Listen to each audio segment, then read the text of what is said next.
ओम शांति, ओम शांति, ओम शांति, ओम शांति, ओम शांति। ओम शांति। आज 16 जुलाई 2025 प्रातः मुरली ओम शांति बाबा दादा।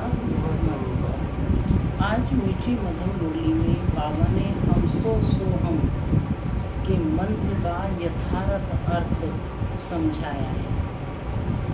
बाबा ने कहा इस यथार्थ अर्थात वास्तविक अर्थ को समझकर ब्राह्मण सो देवता बनने का पुरुषार्थ करना है और दूसरों को भी इसका सही अर्थ समझाना है। साथ ही बाबा ने कहा कि बेहद का वैरागी बनना है, घर वापस जाना है, पुरानी दुनिया, पुराने स्वभाव, पुराने संस्कार सभी को छोड़ना है। तो बाबा कहते बेहद का वैरागी बन इस देह को भी भूल जाना है और याद क्या करना है? शांति धाम और सुख धाम में। पहले जाएंगे शांति धाम में और फिर सुख धाम में आएंगे। तो साथ ही बाबा ने आज की मुरली में ये भी स्पष्ट किया कि किन बच्चों की बुद्धि में बाबा की याद निरंतर नहीं ठहर सकती। किन बच्चों की बुद्धि में नहीं? जिन्हें बाप पर पूरा पूरा निश्चय नहीं है, जिन्हें यथार्थ पहचान नहीं है, उन्हें जो है याद नहीं ठहरती है। साथ ही बाबा ने कहा कि बाप कौन है?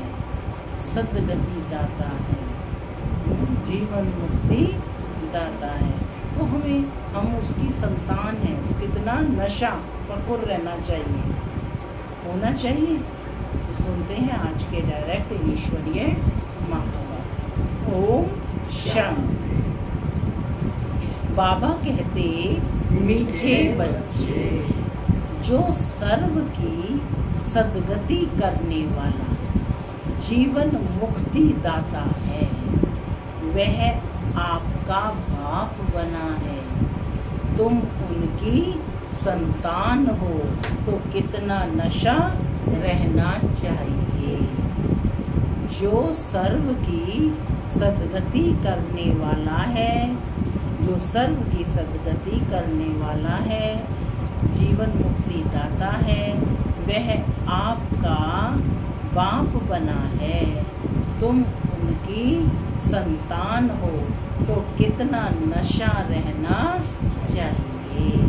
आज की मुरली से प्रश्न है, किन बच्चों की बुद्धि में बाबा की याद निरंतर ठहर नहीं सकती?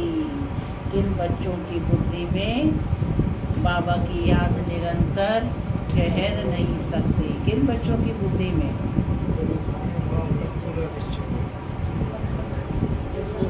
जो बाप को नहीं पहचानते, जो श्रीमत पर नहीं चलते हैं। सुनते हैं बाबा का उत्तर। बाबा कहते जिन्हें पूरा पूरा निश्चय नहीं है, उनकी बुद्धि में याद ठहर नहीं सकती। हमको कौन सिखला रहे हैं यह जानते नहीं, तो याद किसको करेंगे? जो यथार्थ पहचान कर याद करते हैं, उनके ही विकर्म विनाश होते हैं। बाप स्वयं ही आकर अपनी और अपने घर की यथार्थ पहचान देते हैं। ओम शांति।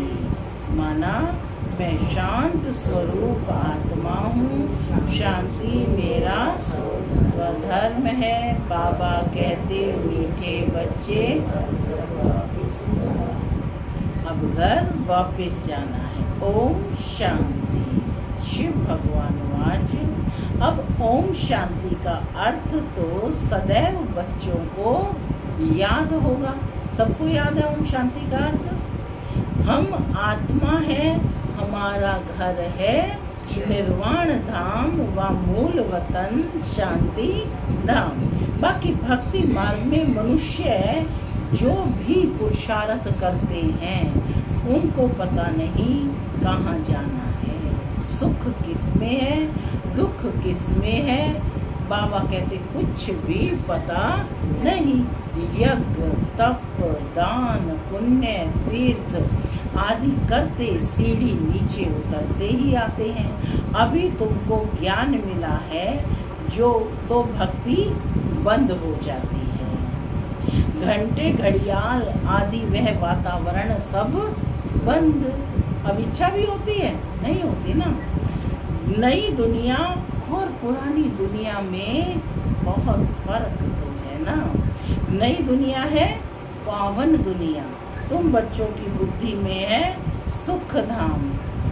सुख धाम को स्वर्ग और दुख धाम को नरक कहा जाता है। मनुष्य शांति चाहते हैं परंतु वह वहाँ कोई भी जा नहीं सकते। शांति कहाँ मिलेगी? शांति धाम में, और वहाँ कोई भी जा नहीं सकते। बाप कहते हैं मैं जब तक यहाँ भारत में ना आऊं तब तक मेरे सिवाय तुम बच्चे जा नहीं सकते। भारत में ही शिव जयंती गाई जाती है। निराकार जरूर साकार में आएगा ना। शरीर बगैर आत्मा कुछ कर सकती है क्या? पूछ रहे हैं बाबा। शरीर बगैर आत्मा कुछ कर सकती है क्या? क्योंकि पार्ट प्ले करने के लिए शरीर जरूर चाहिए। तो बाबा कहते हैं शरीर बगैर तो आत्मा भटकती रहती है, दूसरे तन में भी प्रवेश कर लेती है। कोई अच्छे होते हैं, कोई चंचल होते हैं, एकदम तवाई बना लेती है। आत्मा को शरीर जरूर चाहिए। वैसे ही परम पिता परमात्मा को भी शरीर ना हो तो भारत में क्या आकर करेंगे। भारत ही अविनाशी खंड है। सतयुग में एक ही भारत खंड है और सब खंड विनाश हो जाते हैं। गाते हैं आदि सनातन देवी देवता धर्म था। यह लोग फिर आदि सनातन हिंदू धर्म कह देते हैं। वास्तव में शुरू में कोई हिंदू नहीं। कौन थे? देवी देवताएं थे। यूरोप में रहने वाले अपने को क्रिश्चियन कहते हैं। यूरोपियन धर्म थोड़े ही कहेंगे। क्या कहेंगे? क्रिश्चियन कहेंगे। यह हिंदुस्तान में रहने वाले हिंदू धर्म कह देते। जो देवी धर्म श्रेष्ठ थे वही 84 जन्मों में आते धर्म भ्रष्ट बन जाते हैं। बाबा कहते देवता धर्म के जो होंगे वही यहाँ आएंगे। अगर निश्चय नहीं है तो समझो इस धर्म के नहीं है। बल यहाँ बैठे होंगे तो भी उनकी समझ में नहीं आएगा। वहाँ कोई प्रजा में कम पद पाने वाला होगा। चाहते सब सुख शांति है, वह तो होता ही है सतयुग में। सतयुग में सुख और शांति दोनों। सब तो सुखधाम में जा नहीं सकते। सब धर्म अपने अपने समय पर आते हैं। अनेक धर्म है। झाड़ वृद्धि को पाता रहता है। मूल थुर है देवी देवता धर्म। इस सृष्टि रूपी झाड़ का मूल थुर क्या कौन सा धर्म है? देवी देवता धर्म। फिर है 3 ट्यूब। स्वर्ग में तो यह हो ना सके। द्वापर से लेकर ये नए धर्म निकलते हैं। 3 ट्यूब है इसमें। सबसे पहले कौन सा धर्म है? इब्राहिम द्वारा स्थापित मुस्लिम धर्म। उसके बाद बौद्ध धर्म बुद्ध द्वारा स्थापित। फिर इसके बाद ईसा मसीह द्वारा स्थापित क्रिश्चियन धर्म है ना। तो बाबा कहते हैं ये 3 ट्यूब हैं। स्वर्ग में तो ये हो ना सके। द्वापर से लेकर नए धर्म निकलते हैं। इनको वैरायटी ह्यूमन ट्री कहा जाता है। विराट रूप अलग है। यह वैरायटी धर्मों का झाड़ है। दोनों चीजों को बाबा स्पष्ट करें। विराट रूप अलग है जिसमें वर्ण दिखाते हैं और यह वैरायटी धर्मों का झाड़ है जिसमें धर्म दिखाए हैं। तो बाबा कहते हैं किस्म किस्म के मनुष्य हैं। तुम जानते हो कितने धर्म हैं? सतयुग आदि में एक ही धर्म था। नई दुनिया थी। बाहर वाले भी जानते हैं भारत ही प्राचीन बहिष्ठ था। सब धर्मों में लिखा है कि भारत ही प्राचीन बहिष्ठ था, बहुत साहूकार था, इसलिए भारत को बहुत मान मिलता है। कोई साहूकार गरीब बनता है तो उस पर तरस खाते हैं, बेचारे भारत क्या क्या हो पड़ा है, भारत का क्या हाल हो पड़ा है।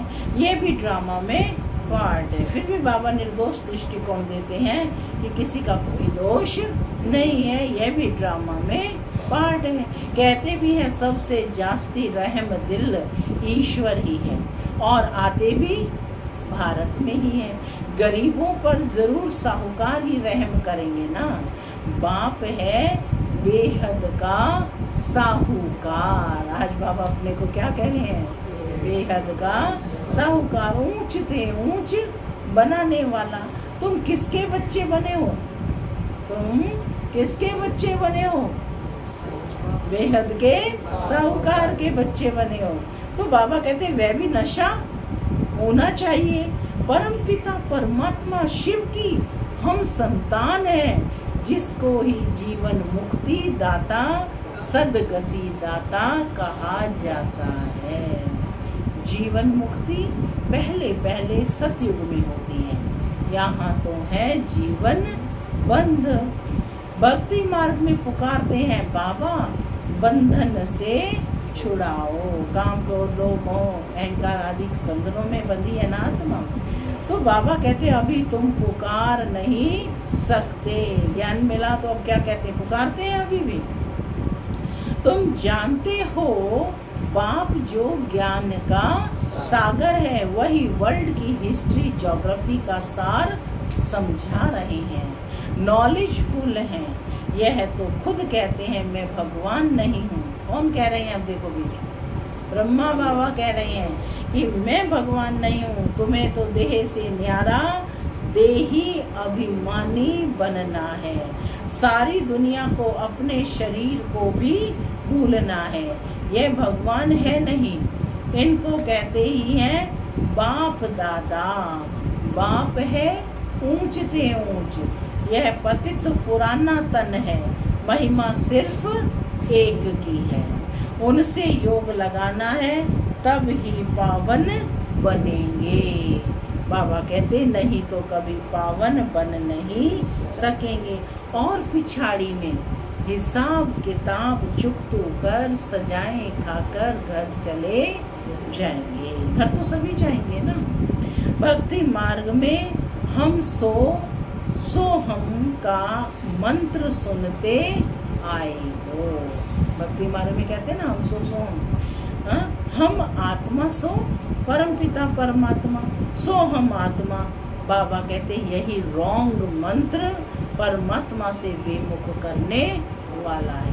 हम ही आत्मा है, हम ही परमात्मा है, इसी ने ही तो हमें भगवान से विमुख कर दिया। बाप कहते हैं बच्चे परमात्मा सो हम आत्मा कहना यह बिल्कुल रॉन्ग है। अभी तुम बच्चों को वर्णों का भी रहस्य समझाया गया है। हम सो ब्राह्मण, फिर हम सो देवता बनने के लिए पुरुषार्थ करते हैं, फिर हम सो देवता बन क्षत्रिय वर्ण में आएंगे, फिर वैश्य वर्ण में, फिर शूद्र वर्ण में, है ना। यही जो है रिपीट होता है। और कोई को थोड़े ही पता है कि हम कैसे 84 जन्म लेते हैं, किस कुल में लेते हैं। तुम अभी समझते हो कि हम ब्राह्मण हैं, बाबा तो ब्राह्मण नहीं है, तुम ही इन वर्णों में आते हो। बाबा तो जन्म ही नहीं लेते, है ना, उनका तो दिव्य जन्म है। तो बाबा कहते तुम ही ब्राह्मण हो और तुम ही इन वर्णों में आते हो। अब ब्राह्मण धर्म में एडॉप्ट किया है। शिव बाबा द्वारा प्रजापिता ब्रह्मा की संतान बने हो। यह भी जानते हो कि निराकारी आत्माएं असली ईश्वरीय कुल की हैं, निराकारी दुनिया में रहने वाली हैं, फिर साकारी दुनिया में आती हैं, पाठ बजाने आना पड़ता है। वहां से आए फिर हमने देवता धर्म में या देवता कुल में 8 जन्म लिए। फिर हम क्षत्रिय कुल में कितने जन्म लिए? 12 जन्म। फिर वैश्य कुल में जाते हैं। बाप समझाते हैं तुमने इतने इतने जन्म दैवी कुल में लिए, फिर इतने जन्म क्षत्रिय कुल में लिए। 84 जन्मों का यह चक्र है। तुम्हारे बगैर यह ज्ञान और कोई को मिल ना सके। जो इस धर्म के होंगे वही यहाँ आएंगे।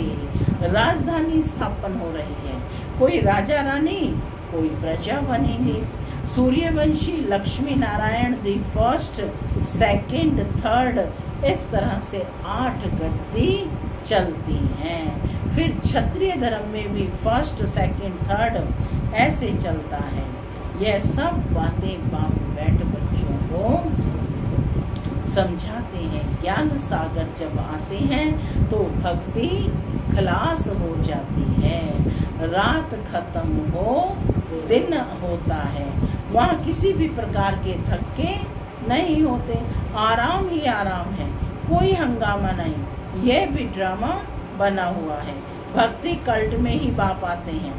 सबको वापस जरूर जाना है, फिर नंबर वार उतरते हैं। क्राइस्ट आएंगे तो फिर उनके धर्म वाले भी आते रहेंगे। अभी देखो कितने क्रिश्चियन हैं। क्राइस्ट हो गया क्रिश्चियन धर्म का बीज।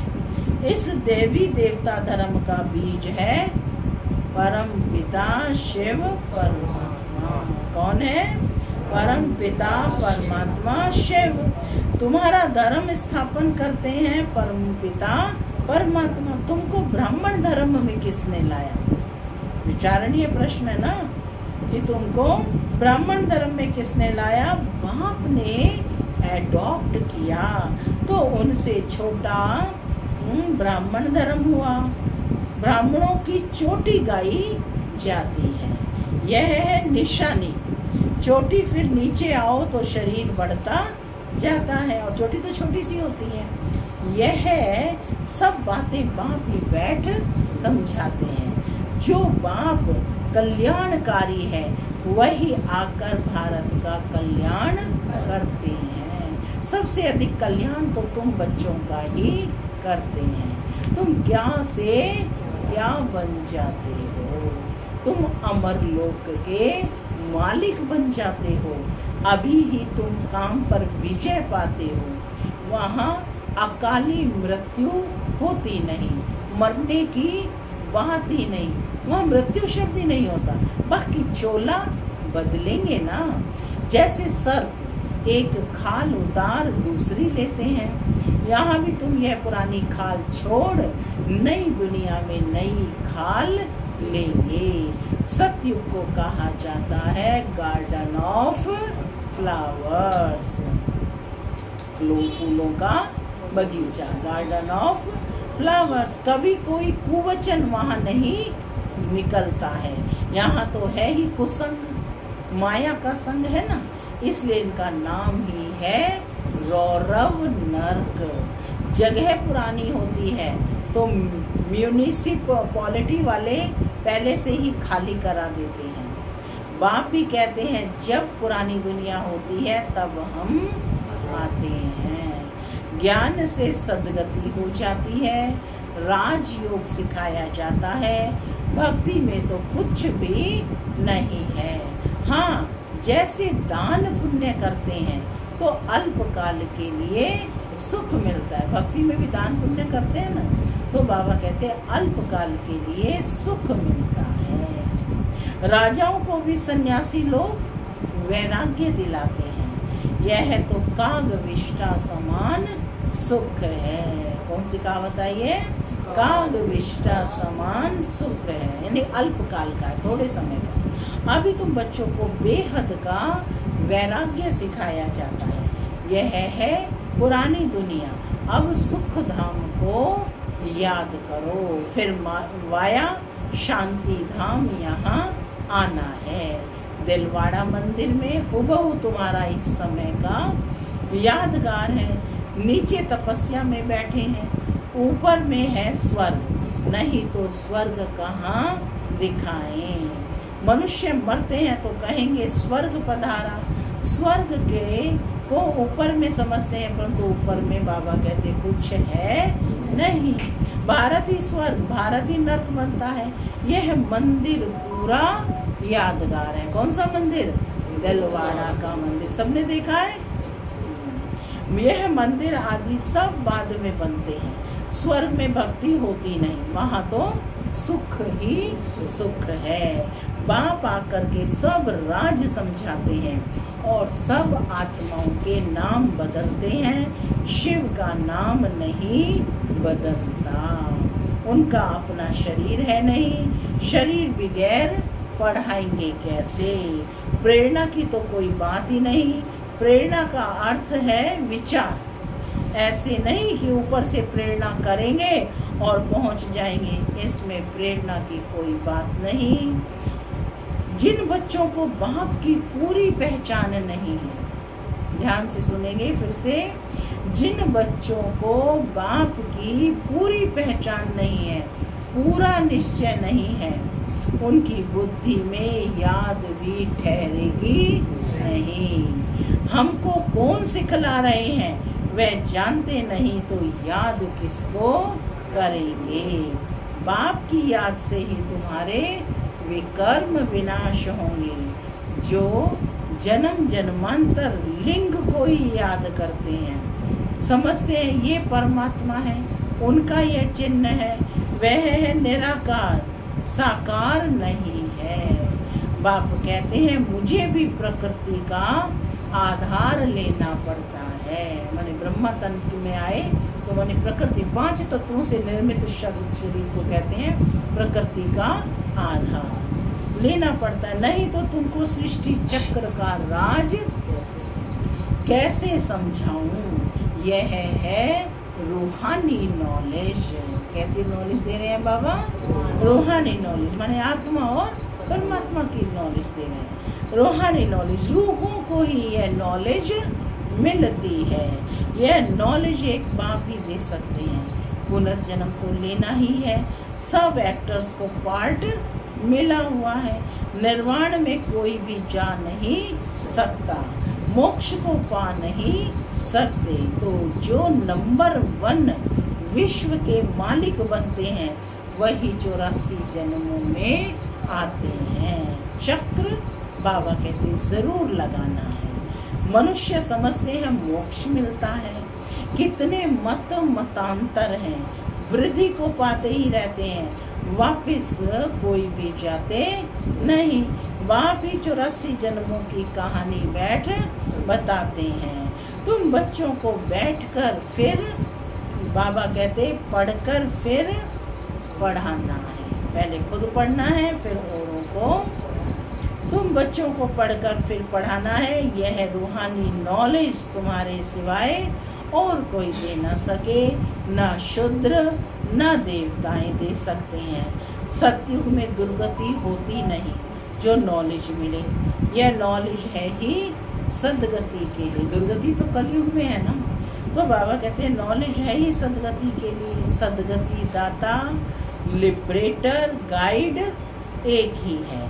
सिवाय याद की यात्रा के कोई भी पवित्र बन ना सके।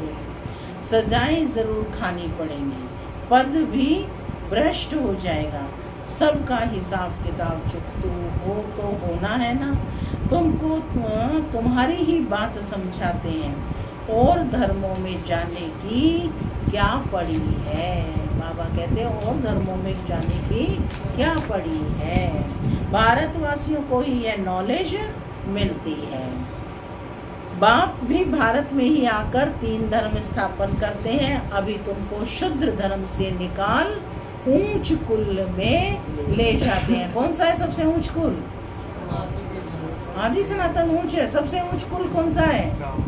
ब्राह्मण धर्म है सबसे ऊंच। चोटी हो ना, अभी तो बाबा ने बोला है ना, चोटी बनाते हैं वह है। तो बाबा कहते हैं अभी तुमको शुद्ध धर्म से निकाल ऊंच कुल में ले जाते हैं।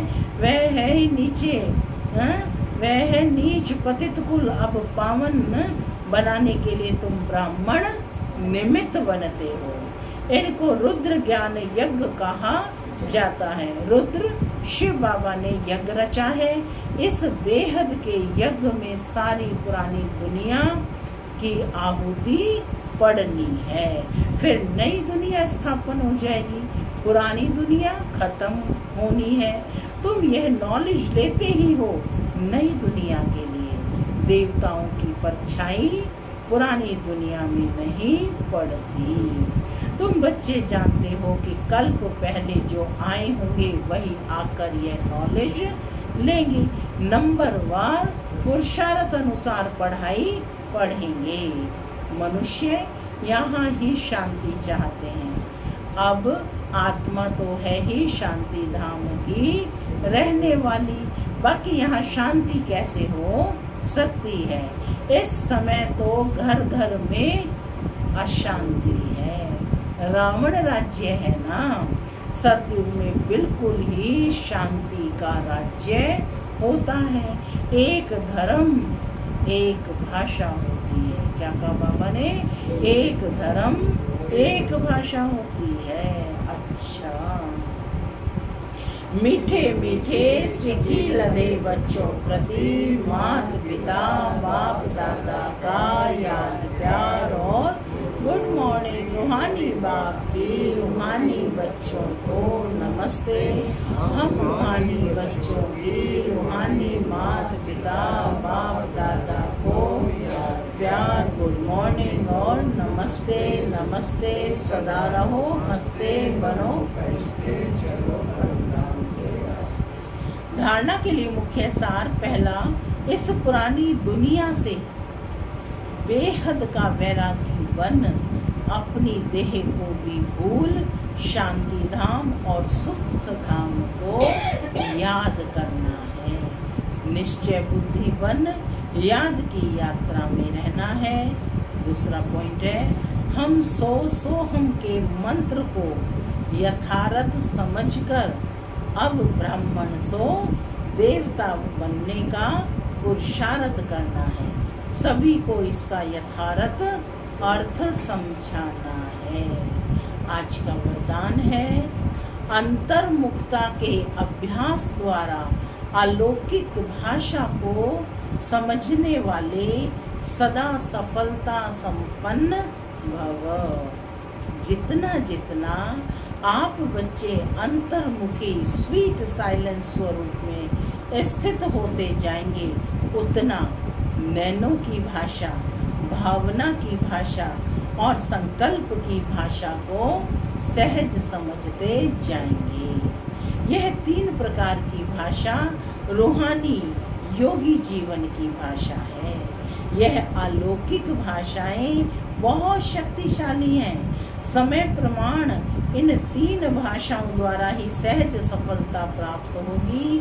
इसलिए अब रूहानी भाषा के अभ्यासी बनो।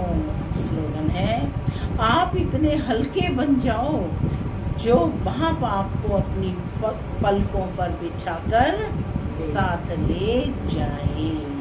अव्यक्त इशारे संकल्पों की शक्ति जमा कर श्रेष्ठ सेवा के निमित्त बनो। वर्तमान समय विश्व कल्याण करने का सहज साधन अपने श्रेष्ठ संकल्प की एकाग्रता है।